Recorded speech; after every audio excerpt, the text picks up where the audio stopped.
बिस्मिल्लाहिर्रहमानिर्रहीम, अस्सलाम वालेकुम। डिलीशियस कुजीन में वेलकम। हमारी वीडियो देखने से पहले आप सबसे पहले मेरे चैनल को सब्सक्राइब करें और बेल आइकन पर प्रेस करें ताकि आपको मेरी आने वाली न्यू रेसिपीज़ की नोटिफिकेशन मिल सके। आज की जो हमारी रेसिपी है, हम बनाने जा रहे हैं बैगन स्पेशल पकौड़ा। इफ्तार टाइम स्टार्ट करते हैं। अच्छा देखिए, हमारी आज की जो रेसिपी है बैगन पकौड़ा। यहाँ पर मैंने एक बॉल लिया है, इसमें मैं बेसन ऐड करूँगी 1 कप और साथ में मैदा 1/2 कप।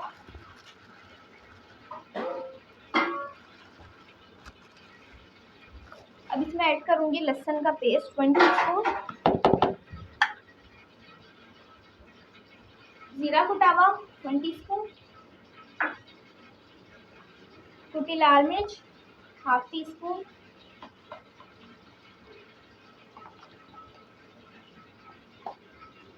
हल्दी 1/2 टीस्पून,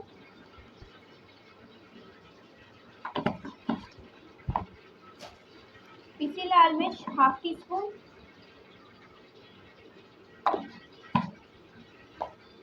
साथ में पानी,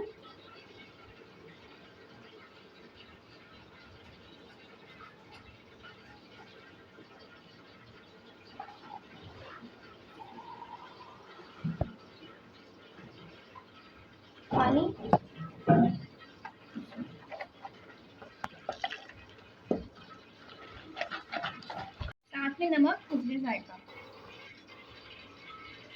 अब जो है इस बैटर में जो मैंने बैगन है इसको मैंने तेजी से थोड़ा मोटा कट किया है, इसमें डालेंगे। यहाँ पे ऑयल है, मैंने इसको हीट कर लिया है। अब इसमें एक डाल के पकौड़े बैगन के इनको हम फ्राई करेंगे। ये फ्राई हो गए, इनको निकाल लेंगे, बाकी सारे फ्राई कर लेंगे इस तरीके से। जी तो आप देख सकते हैं हमारी आज की मज़ेदार सी रेसिपी जो मैंने आपके साथ आज शेयर की है, बैगन स्पेशल पकोड़ा, रमज़ान अफ्तार स्पेशल पकोड़ा। आप इसको बना सकते हैं, बहुत मज़े का है। ज़रूर ट्राई कीजिएगा, बताइएगा कैसी लगी। पसंद है तो कमेंट सेक्शन में अपनी राय का इज़हार ज़रूर कीजिएगा और हमारे इस वीडियो को लाइक कीजिएगा। नेक्स्ट टाइम के लिए इजाज़त दीजिए। अल्लाह हाफ़िज़।